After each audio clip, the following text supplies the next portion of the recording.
Hey, welcome to the Roaming Homer podcast. My name is Kalum. This is Francisco, and we are so excited for you guys to join us on episode 2 of the podcast.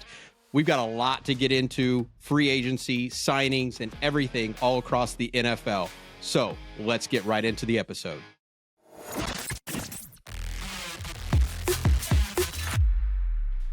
All right, everybody. Welcome back. Big day in free agency.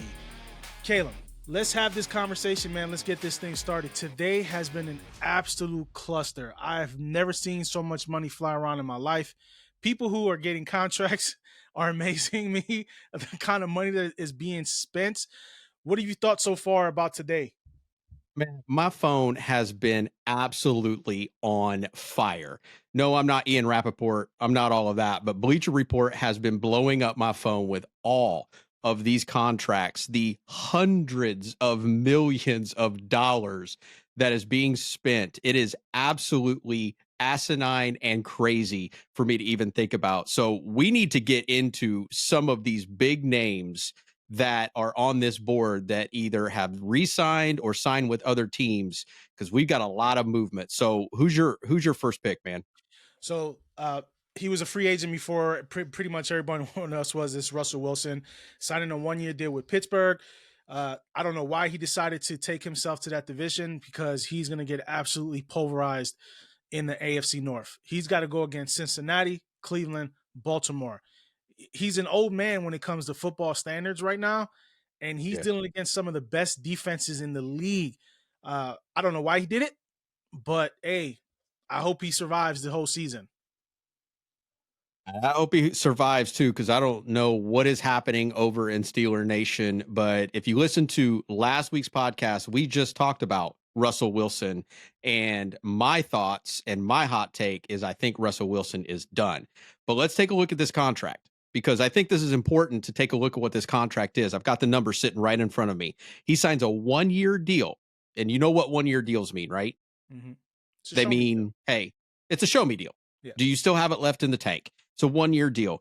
It's for league minimum, $1.2 million. And I looked up, why in the world is Russell Wilson signing for $1.2 million? Want to know why? He's got some guaranteed money coming from Denver Broncos. He's got $39 million that they're going to be paying him. The Steelers got him for a steal. So I don't think it's a good fit. I'm with you on this one. I think it's a terrible fit. No, I wouldn't say it's a terrible fit. What I will say is I hope he survives. Here's the thing what people don't understand. Tomlin has never had a losing season as a head coach in the NFL in Pittsburgh. Never. He even finished the season 9-8 last season. He didn't make the playoffs, but they finished the season 9-8. So he's in a system where you had Kenny Pickett as your starting quarterback, and you still managed to finish the season 9-8. So there's a possibility him being an upgrade over Kenny Pickett and then being able to win maybe 1 or 2 more games to be able to slip into a wild card. But that division is so packed right now with talent. But with the AFC North, you should know how it goes. It's usually Cincinnati 1 year, Baltimore 1 year, Steelers 1 year. The only team that hasn't won a division title in forever and a day is the Cleveland Browns. So it can be a toss-up, man, because every team in the division finished over 500. They were the only team in the AFC that in the divisions that finished over 500. So Wilson is an upgrade. I think he is over Pickett, because Pickett was terrible, man. He was a travesty. They took him because he was a hometown kid. He went to Pitt. They figured that they can get him into the system, like, and get him going, but it just didn't happen. Yeah, I think with the Browns, though, you got to think about this. They're up and coming. I think there's some momentum and something happening in Browns Nation. It hasn't happened in a long time. But I also think, looking at this contract, I also think of looking the landscape of what the Steelers have. They got Najee Harris. We haven't heard a ton from Najee, right? But they also have the other wide receiver. Is it Pickens? George Pickens? That's the receiver that's out there. I believe that's the receiver that he's going to be throwing to a lot, unless he's gone too. So I don't follow a lot of the Steelers, but I know that they have a pretty decent wide receiver out there. And you're right about about Mike Tomlin. Here's the deal, though.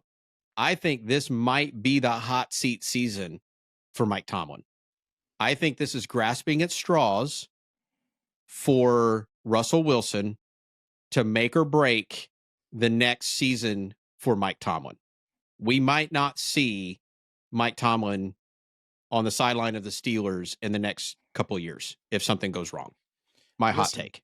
I'll be the first one to tell you is I despise the Steelers with an absolute raw passion that you cannot believe, because I'm a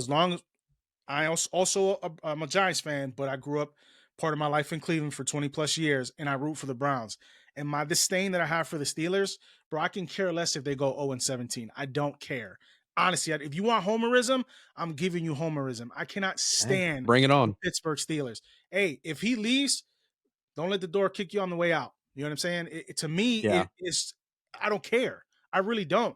This is where my negativity comes out and my homerism really shows is I can't stand Pittsburgh. I hope they lose. I didn't like them when they had Ben. You know what I mean? I didn't like their arrogance of Ben Roethlisberger. I really don't like the arrogance of Tomlinson either, because he's a bit arrogant himself because he hasn't lost. So he kind of carries that swagger and that aura of saying that he's never lost. He's never had a losing season. A lot of coaches can't say that. He can. Yeah, he can, and he's been there for a long time. So, all right. So we talked about Russell Wilson.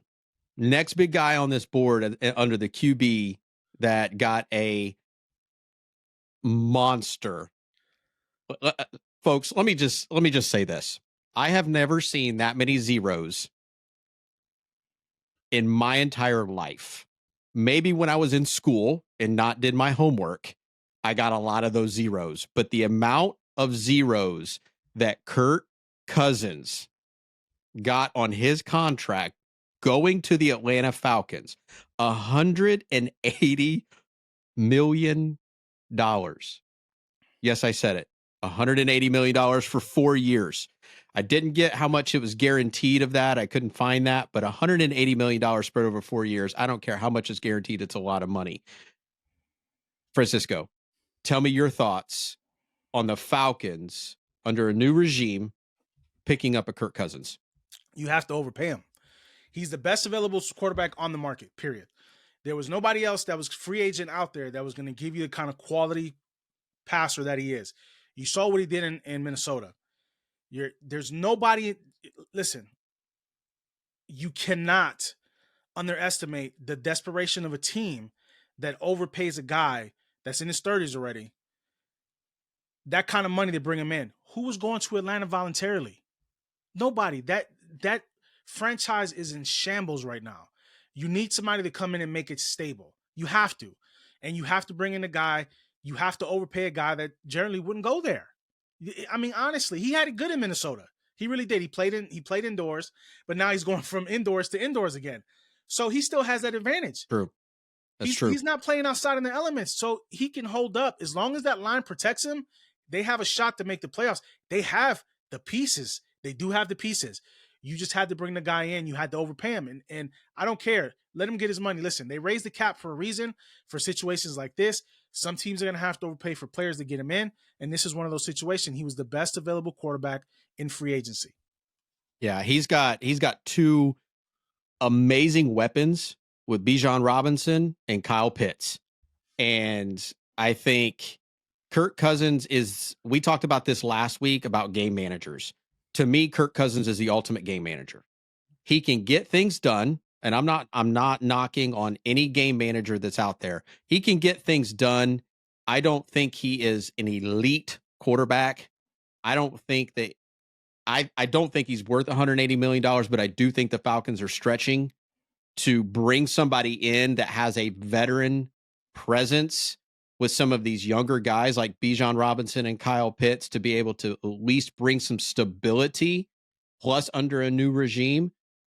I don't think he's worth $180 million. I think that's crazy. It brings back nightmares of the Miami Dolphins signing Ryan Tannehill for $100 million and how much we just crapped the bed on signing Ryan Tannehill at that time for $100 million because they thought he was a franchise. I don't think that Kirk Cousins is going to be a Ryan Tannehill in the Falcons organization. I do think he's got some great weapons around him, and I think he's going to shine. You made a great point. He's going from indoors to indoors. He's not going from outdoors to indoors or vice versa into bad weather like up in Buffalo or Philly or anywhere like that. He's going in from dome to dome. I think he's got a shot to put a last piece of mark on his career, because everywhere he's gone, he's been good, not great, good. From, I believe, Washington to Minnesota and some of the random other teams. He kind of reminds me of a Ryan Fitzpatrick, kind of been a little bit all over the league. I do think he might end his career in Atlanta, but I think he ends it on a great note sitting in Atlanta. Let's backtrack a little, because you shitting on Ryan Tannehill when he was very successful in Tennessee and took that team to the playoffs multiple times. I will crap on Ryan Tannehill's jersey if you put it in front of me. I can't stand the dude. He is a fake. Listen, if you're a Tennessee fan listening to this right now, I am sorry, but I'm not sorry. All my Dolphins fans, I want comments right now about your feelings of the Ryan Tannehill regime and the Joe Philbin and all of that. It was the worst that I've ever seen. Ryan Tannehill can go suck an egg for me, because he lived off the shoulders of Derrick Henry in Tennessee.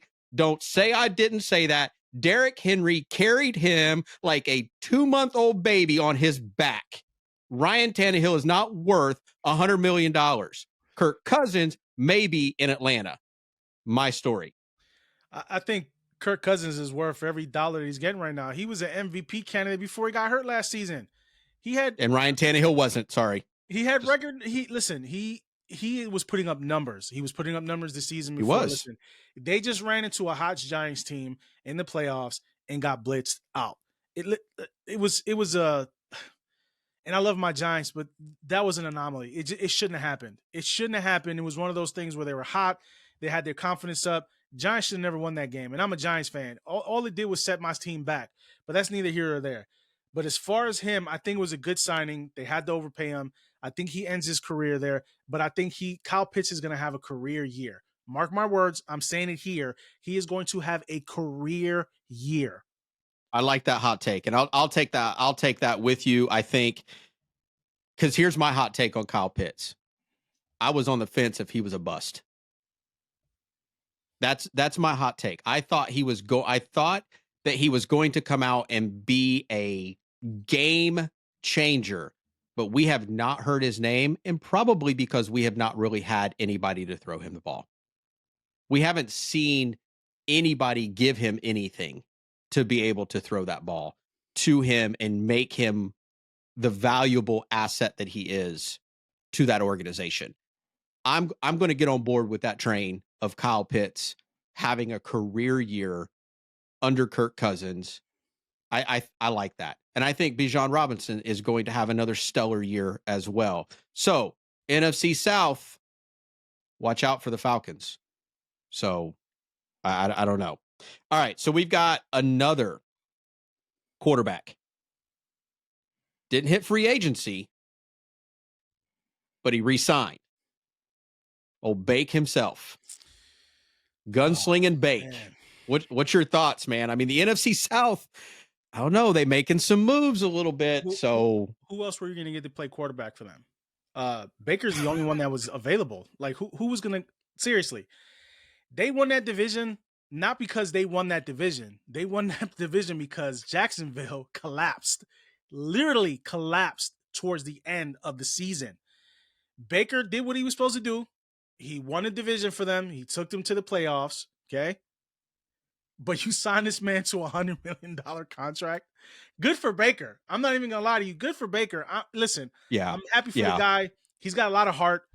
He plays with a chip on his shoulder. Sometimes it's to his detriment, and I know this for a fact because he was playing in Cleveland, and I had to see the guy all the time. Yep. I think his career was derailed when they didn't sit him like they were supposed to when he had his arm basically half falling off.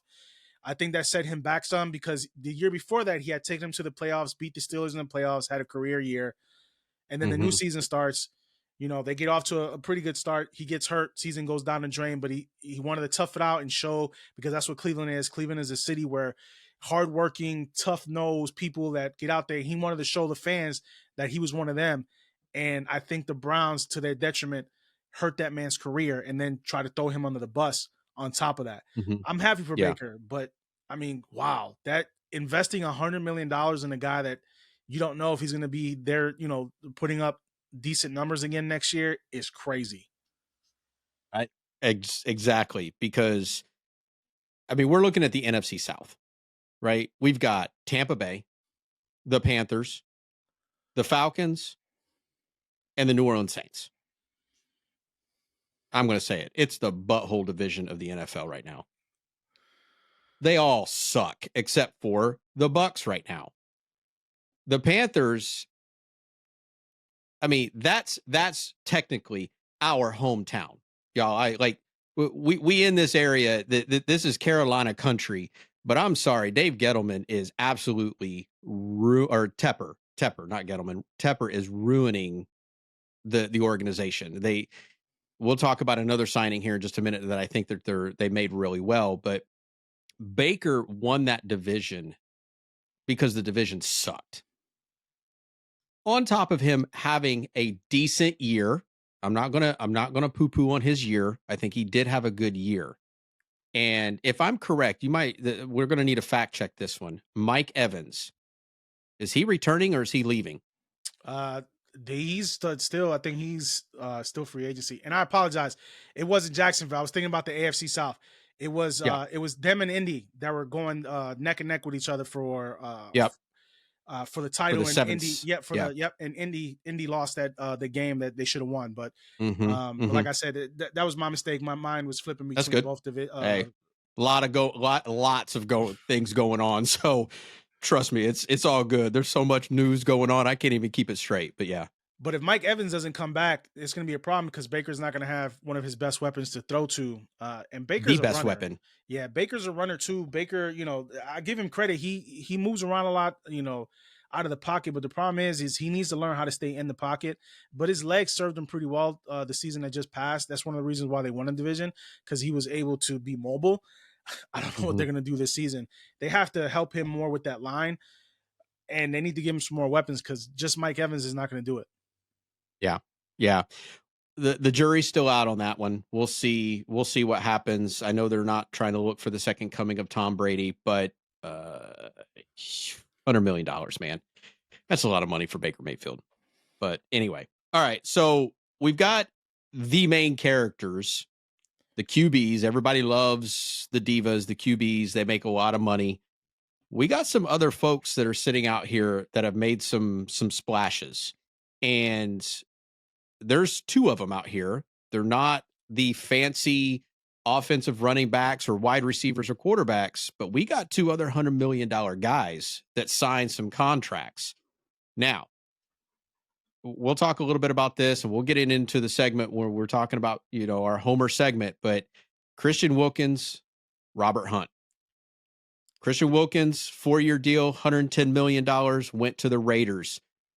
84.75 of that is guaranteed money. Man, they pretty much wrote him $100 million check and said, it doesn't matter if you play or not. You go get $100 million. I don't think he's worth $110 million, but it was already set with others being signed before him. I think he went to a scary team. I think this is, to me, probably one of the better signings of today was Christian Wilkins going to the Raiders. If they keep Max Crosby, which I believe they are, that's an ugly defensive line right there. Because Max Crosby he's a stud. And then you put Christian Wilkins sitting in the inside as much of a stud as he is. This is what I hope. Most of these guys that go out and get paid this next contract and these $100 million guys don't show up for their second rounds of contracts. I like Christian Wilkins. I hate to see him go from Miami. I think he was an anchor on our defense. but I hope that he's the $110 million man at the Raiders, and we'll prove to see. What's your thoughts on him? Listen, he is, again, I'm not a Raiders fan. Okay. Never have been, never will be. I'm an Antonio Pierce fan because he is a giant. Once a giant, always a giant. He's a defensive minded coach. He is going to fit in perfectly in that scheme. Perfectly. That team is going to be scary. That defense is going to be scary. They're going to be motivated too, because he put that team. Pierce put that team on his back when he took over. They played their hearts out for him. This year they get a fresh slate, start from the beginning. I'm telling you, if they have somebody under center that can help them put up points, that defense needs to do what it do. Forget about it. That I'm telling you, it's probably gonna be one of the best defenses in the league. Probably one of the best defenses in the league this year if everybody can stay healthy and motivated. Yeah, it's again, hate to see him go. It hurt my heart so bad to know that we weren't going after him. I'll talk a little bit about that in just a few, but I think that was an amazing signing by the Las Vegas Raiders. We talked a little bit about that, but let's stay with the Raiders really quick. I know I'm jumping around a little bit with the positions, but we talked a little bit about the Raiders and the guy under center. We still don't really know who that's going to be. Don't think it's going to be Jimmy G. Who was it to end the year? Who do they have to end the year? No clue. See, we don't even know. We don't even know who was slinging the rock over in Las Vegas. But they lost Josh Jacobs. Josh Jacobs goes and signs a 4-year deal worth $48 million with Green Bay. Man, Green Bay is loaded. So they lost a weapon. They are. Yeah, it's crazy to see what's happening over there. Jordan Love's coming into his own. I think he's showing that I didn't need you, Aaron Rodgers, and I'm not an Aaron Rodgers fan at all, but he's just saying I didn't need you. But we're talking about Las Vegas loading up on defense. They just lost a major weapon on offense, losing Josh Jacobs. So they're going to have to go find something out there that can replace Josh Jacobs in the backfield so that you can keep the offense on the field and that your defense doesn't have to carry the entire game, because they just can't. We all know this. We all know the saying, defense wins championships, but defense can't win championships when they're on the field for 45 of 60 minutes. It just doesn't work that way. So you have a plethora of running back. You have a plethora of running backs in free agency right now. You still have some good backs that are available. They'll pick somebody up.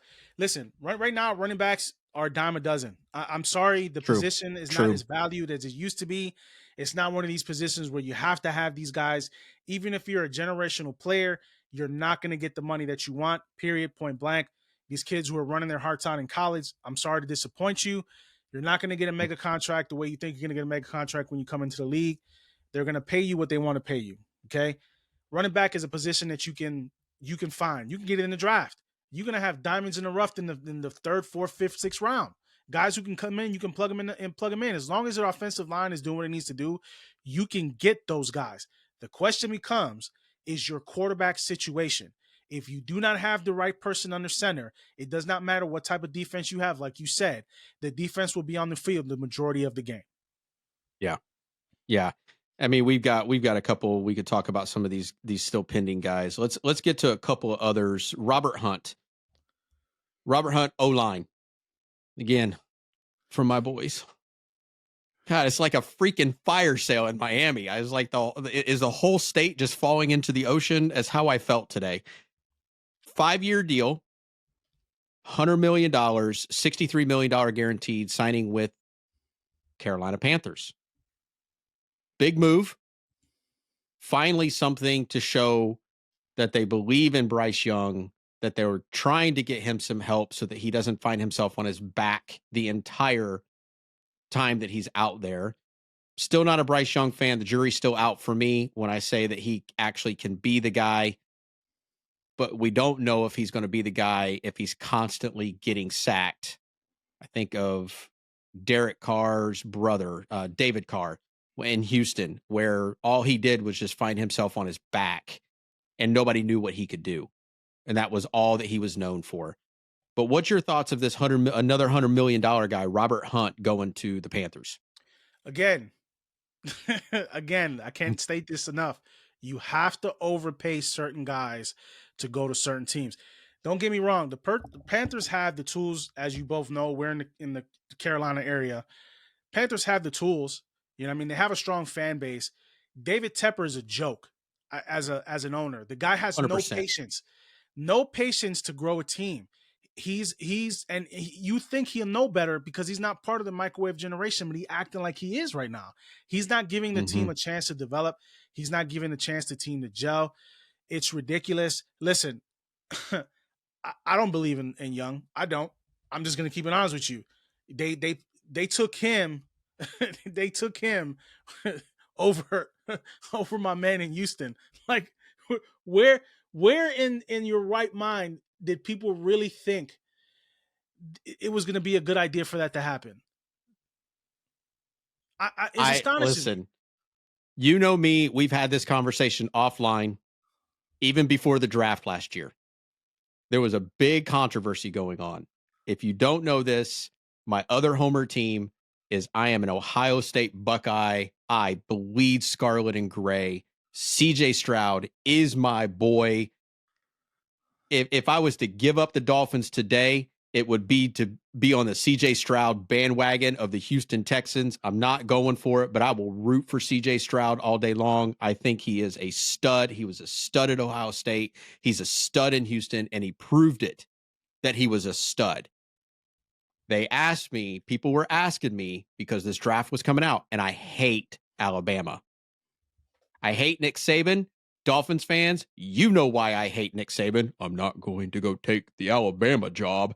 And in the blink of an eye, on a full moon one night, he's already like in his van going to Tuscaloosa, Alabama to become the Alabama coach. So, you know what I got to say?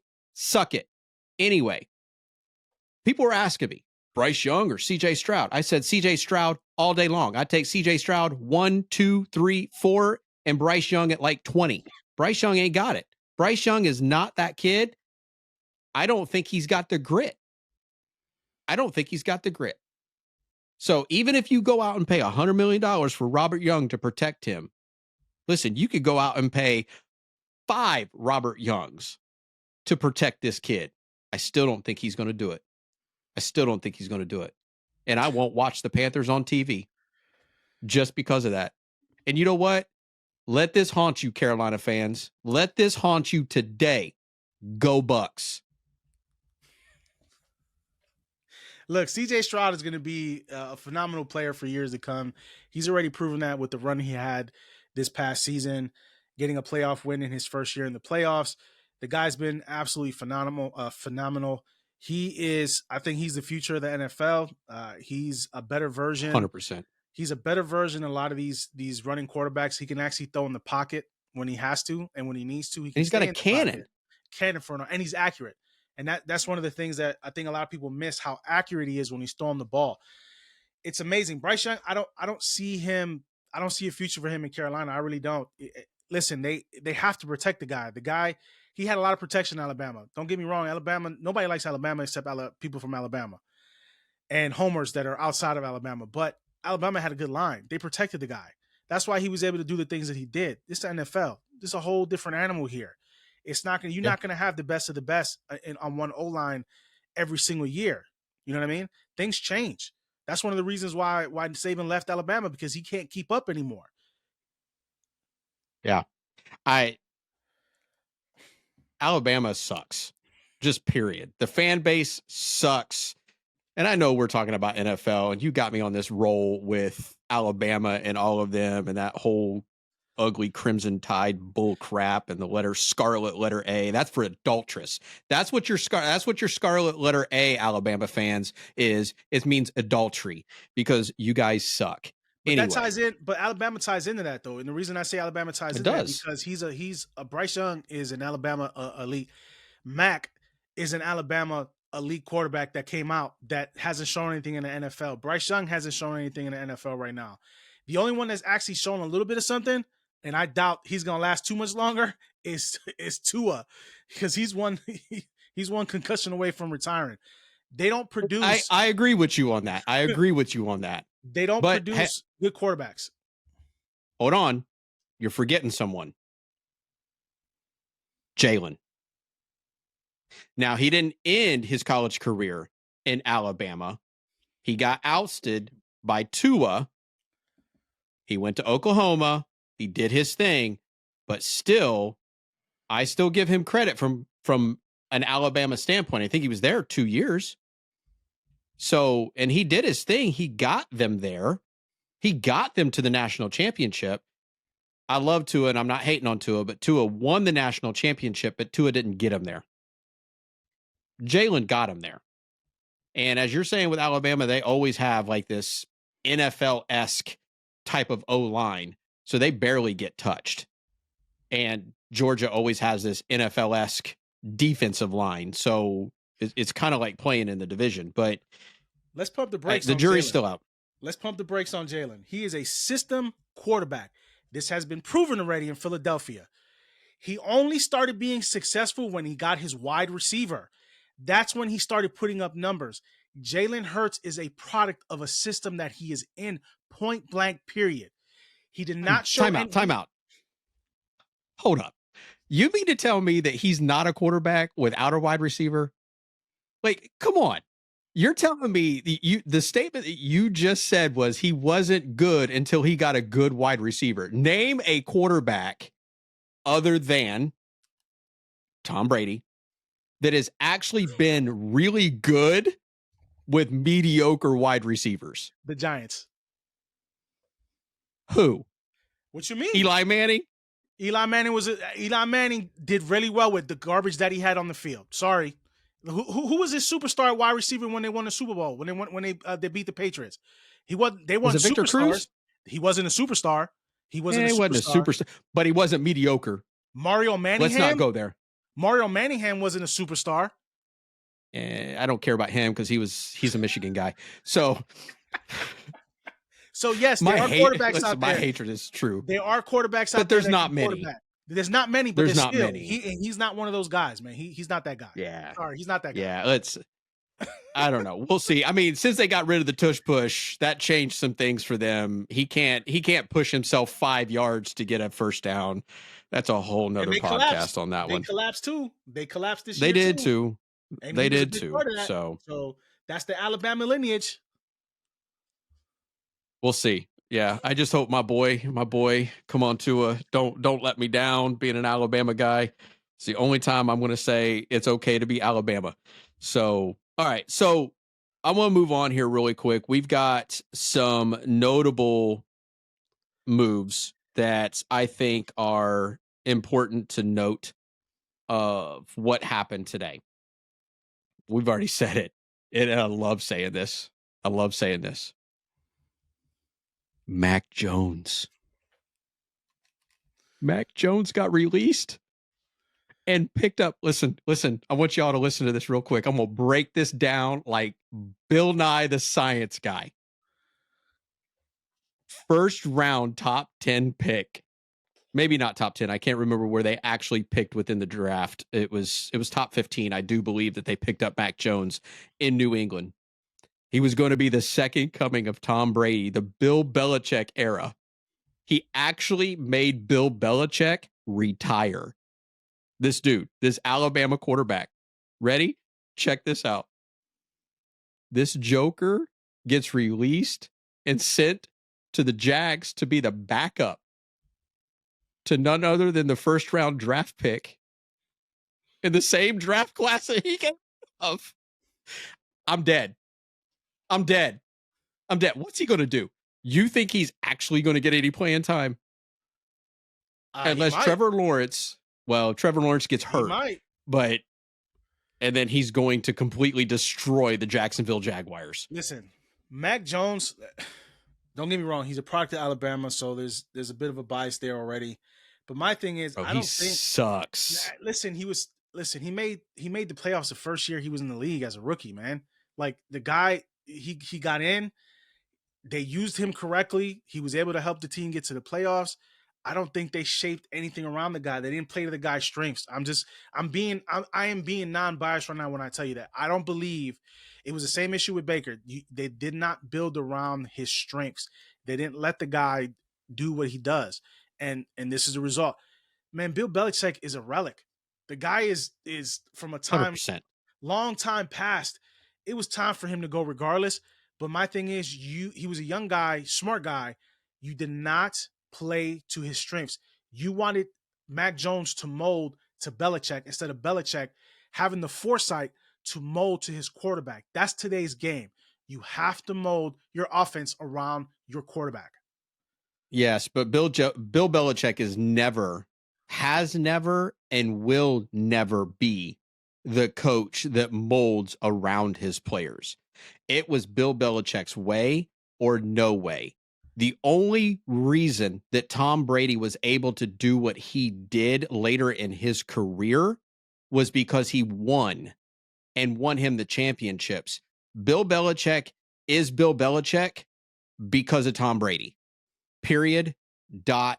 End of story. My hot take, without Tom Brady, we would not have a Bill Belichick conversation of one of the greatest coaches of all time. End of story. He would not be in the same category of Don Shula, Bill Parcells, none of them without Tom Brady. Just saying it. But Mac Jones going to the Jags, I laughed. I giggled inside when I saw this happen. So we've got one more that I want to hit, and then I want to go to our next segment of the still pending guys before we kind of wrap this up here. But Tony Pollard, the featured back in Dallas, Jerry World, was Tony Pollard. They got rid of Zeke, kept Tony. Tony is now sitting with the Titans. But you also know what that means, right? Someone's not going to be at the Titans. What are your thoughts on moving on from D. Henry, King Henry, to Tony Pollard? What do you think? My point is the same as it was earlier. I'm sorry. He had great years in Tennessee. It is time for them to rebuild. Running backs are a dime a dozen. I'm not going to change that off that. I'm not going to feel sorry for that. I'm not going to feel sorry for these guys. The league has already expressed itself multiple times on how they feel about running backs.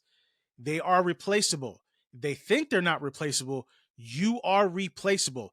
The only guy that I think, and this is my homework taking over again, that I don't think you can replace on a team, and people think I'm crazy for saying this, is Nick Chubb. Your Nick Chubb is an absolute animal. The guy works his behind off in the offseason. They don't wear him down in games. He doesn't have 40 carries a game, and he's still putting up 1,000-yard seasons. That's the one guy I think you have to have, and I think that's the guy I believe is the guy that's irreplaceable on the team. But as far as everybody else goes, man, listen, they can play ring around the rosy. They can swap teams.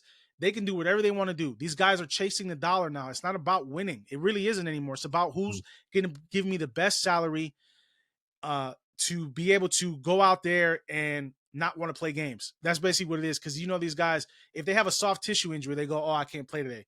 My hammy's hurt." You can't prove it. And these guys take time off. A veteran like Henry, he probably won't even play the entire off season. He probably won't mandatory minicamp. Some of these guys are not even going to show up like they need to, man. It's a money grab now. These running backs know that their clock is running low, and they have to try to get as much money as possible. And if their own team is not going to do it, they're willing to go to a lesser team to get it done. Yeah. Do you still think that Henry has some left in the tank? Oh, and absolutely. If so, how many years do you think he's got left? Maybe at the most 3. At the most 3. Peak years, I think he has 2 left. If he's behind the correct O-line, he has 2 peak years left. And then he has 1 year where he's going to be serviceable enough to get you 800 or 900 yards. Listen, his time is coming to an end. There's no running backs that are in the league till they're 40 years old. It just doesn't happen. These guys want to be in the league, but you can see that power's gone.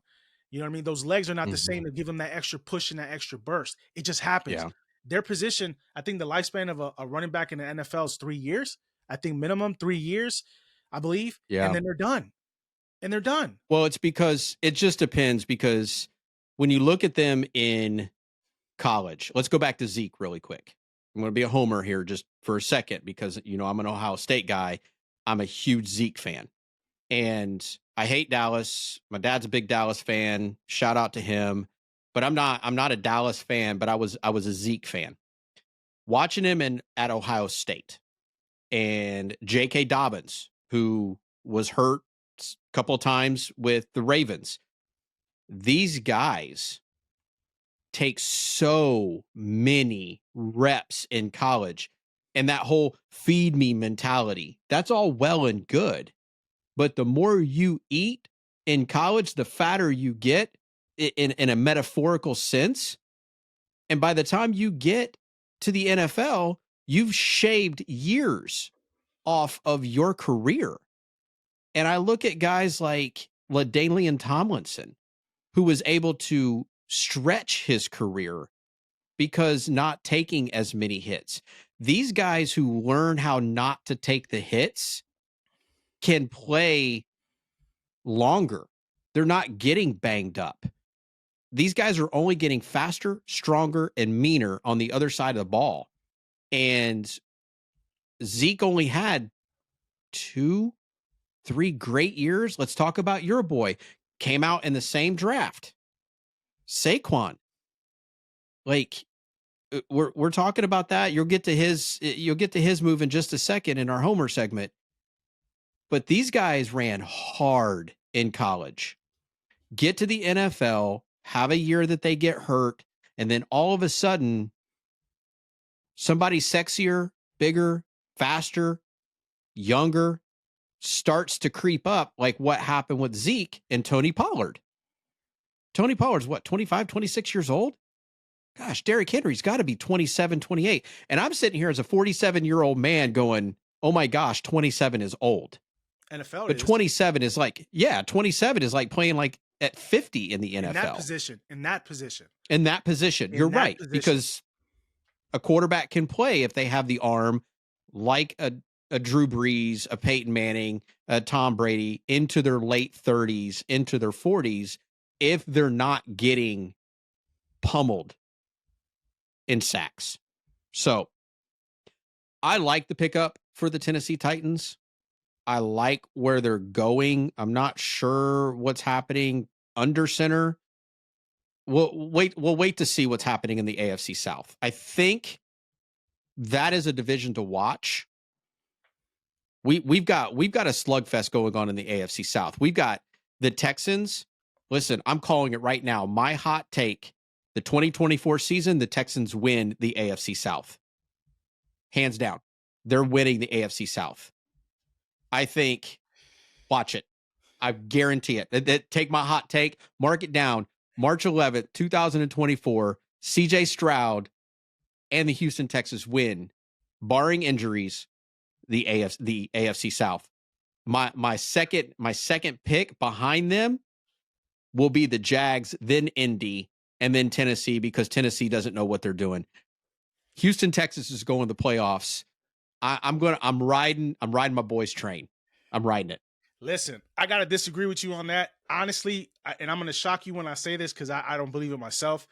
I know there's one homer who's going to be happy when I say this, but I believe, honestly, the team that's going to win that division is going to be Indy.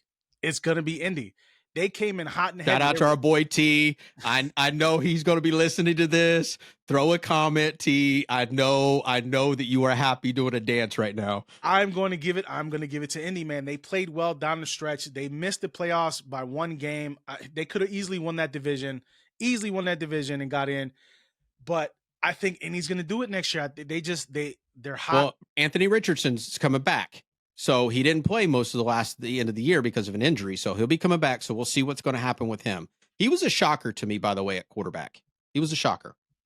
So I have them. I think they're going to be the surprise of the South next year. All right. We'll see what happens. We'll see what happens with that. So, all right, we're going to move on to the next segment. and we've got a couple of pending free agents that we're going to talk about really quick that I think and potential landing spots. I'm just going to throw the biggest one that's out there right now. I do believe, in my personal opinion, the biggest one out there right now is Derrick Henry. We already know that Tony Pollard's gone to Tennessee. We know that Derrick Henry's on his way out. They talked about it last year.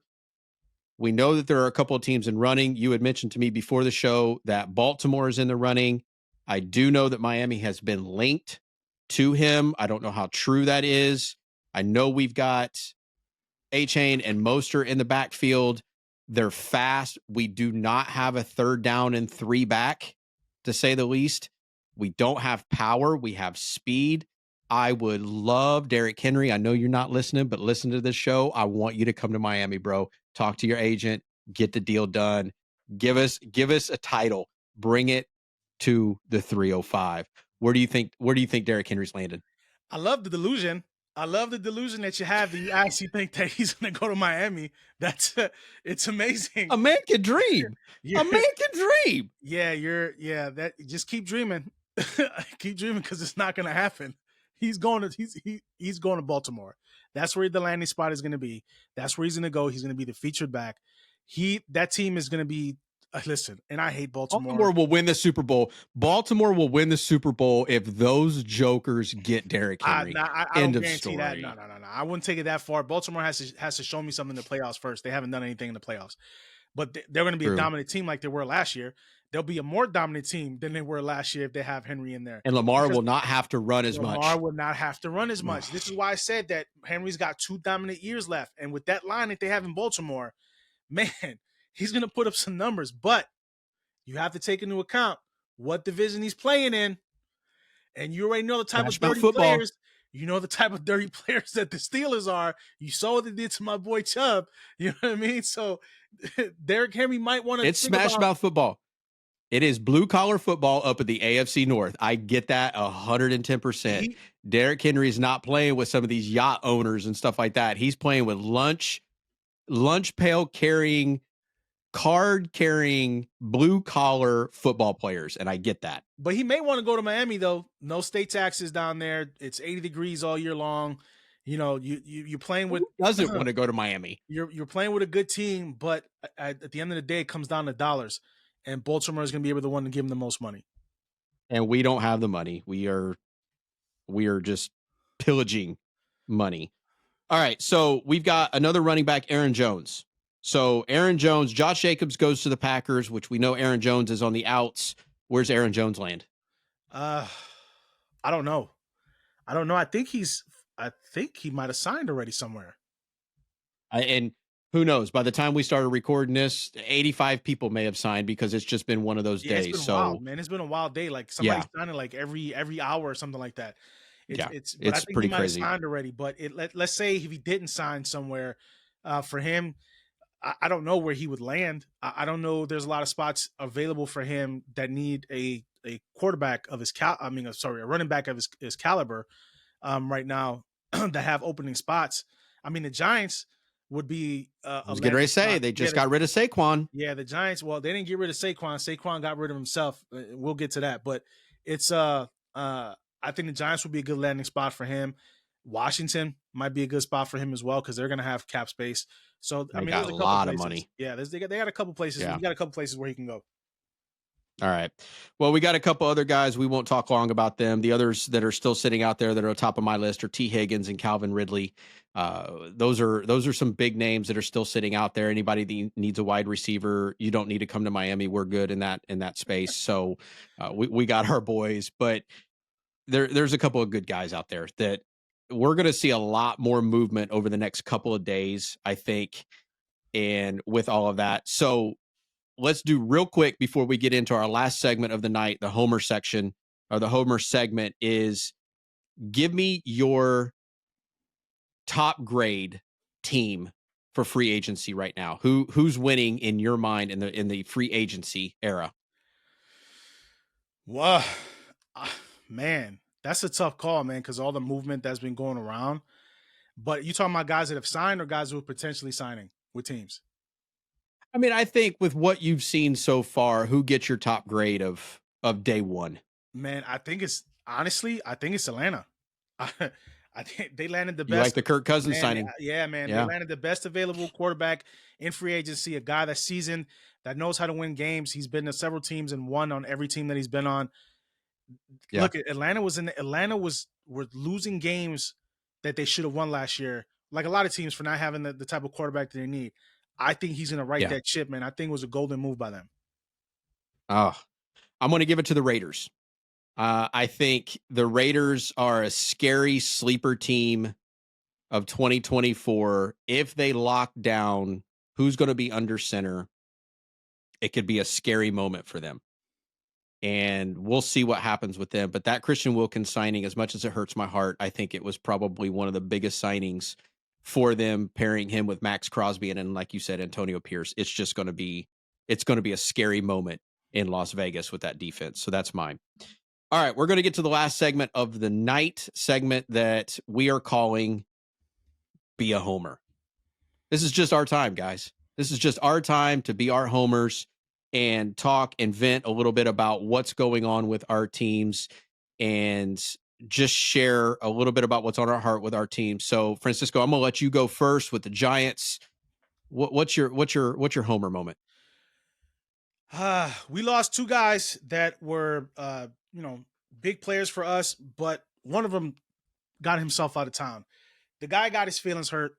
Saquon thought he was worth more than he is. He thought he was worth more than the market. The market was set for him already last season, and he just didn't want to accept it. So the Giants tagged him. Okay. He thought he was going to be, he wanted to be. I love when they all say, I want to be a Giant for life, but dollars is what gets in the way of doing that. So there's only few guys that have actually said they wanted to be something for life and restructure their contracts to help a team out. He wasn't one of them. So my thing is I'm glad he's gone. He is going to be hated. When I tell you the Giants fan base is going to turn on him, okay? It's like LeBron going to Golden State. How do you sign with a team that's whooped your behind every year since you've been in the league? How does that happen? Because he's being petty, okay? Saquon is being petty. Don't get me wrong. It's a good move for him. I don't think Philadelphia is going to utilize him correctly. I just don't. They might extend his career because they're not going to utilize him the way they should be. You don't go to Philly. You don't go in the division. You go outside of the division. You find your money elsewhere. He went in the division to be petty. That's his way of giving the New York Giants the middle finger. That's essentially what he did. Pretty much, I was just getting ready to say, as he walked out of the locker room, he flipped the bird and said, I'll see you twice a year for $26 million, guaranteed money, almost $38 million over a 3-year contract, 26 of that guaranteed. 26 He guaranteed. basically walked out of the clubhouse and said, you know what, F you, I will see you twice a year and we're going to beat you. That's basically what he said to the Giants organization. And then we got McKinney that went to Green Bay. So listen, he's still a young kid. He was going for the dollars. I don't blame him. He's young. I don't have any animosity. He went to the North. He went to the NFC North, out of the division. It's Saquon's a whole nother level of petty. And I'm sorry, and I'm a diehard Giants fan. I bleed Giants blue. Okay. The fan base is going to tear this man to shreds. The New York media is going to tear this man to shreds. I'm telling you, it's going to take a long time. Because when we say it, it's true. Once a Giant, always a Giant. But it's going to take time to repair that relationship. Because you you literally went up I-95 to the enemy. Do you understand what I'm saying? It completely obliterating any kind of goodwill he had with the fan base. It's gone out the window. Now the Giants are beefing up the offensive line finally, which they should have done. So they acquired Burns and signed him to a 3-year contract with and John Runyon Jr. So they signed him as well. So the Giants are not playing around. They got Olam and Jermaine. I'm sorry, I'm butchering his name. L.U. Mooner to boost the lineup as well. So the Giants are making moves. They're making trades, trying to get that line beefed up. They have to, because you're stuck with with Danny Dimes, at least for this year. You have to show something. So now you have to beef the lineup. So they had the money for it. I think it's good moves to them. But as a homer, as a Giants homer, man, my rage is like 1,000 right now. Like I've got blinders on. Okay, so you're enraged. I am crying inside. The 305 is having a garage sale with my team. We are dumping people like we are Enron trying to shred documents so that we do not get in trouble. It is crazy. Christian Wilkins, $110 million man to the Raiders.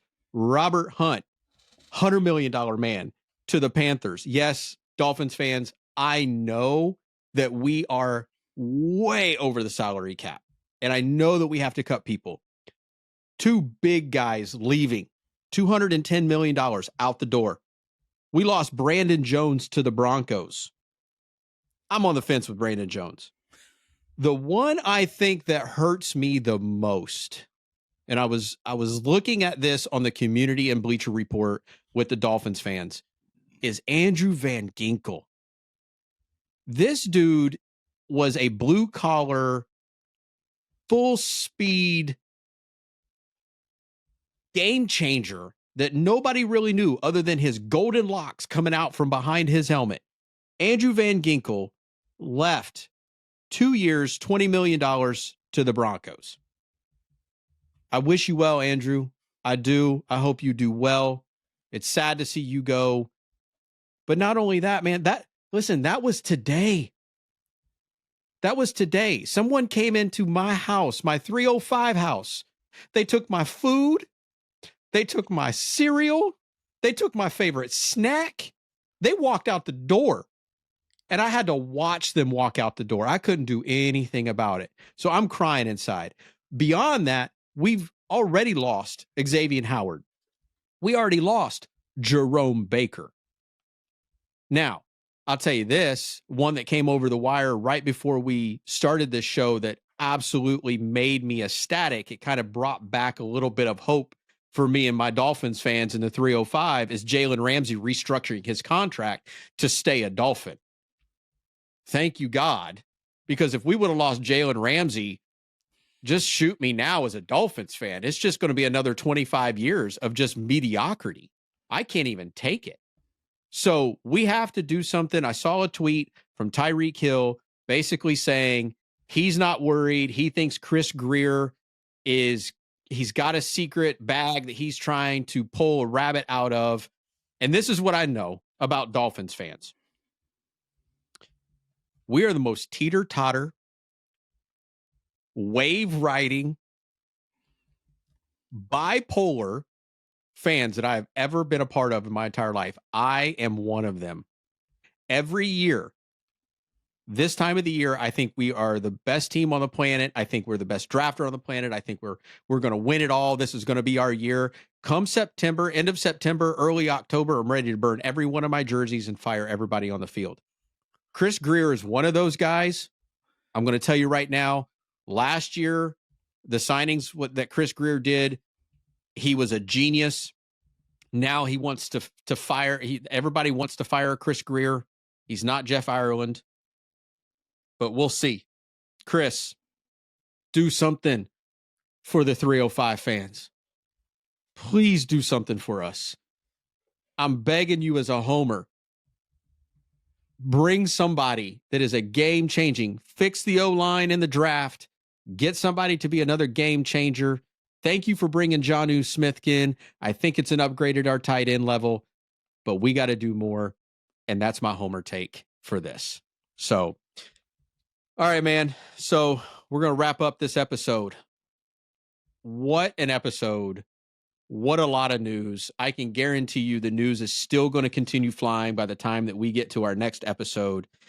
But listen, we want to hear from you guys, our listeners. If you subscribed, if you are listening to this on the audio, we are on Spotify, we're on Apple Podcasts, we're on YouTube. Subscribe, like, and comment. We want to hear from you.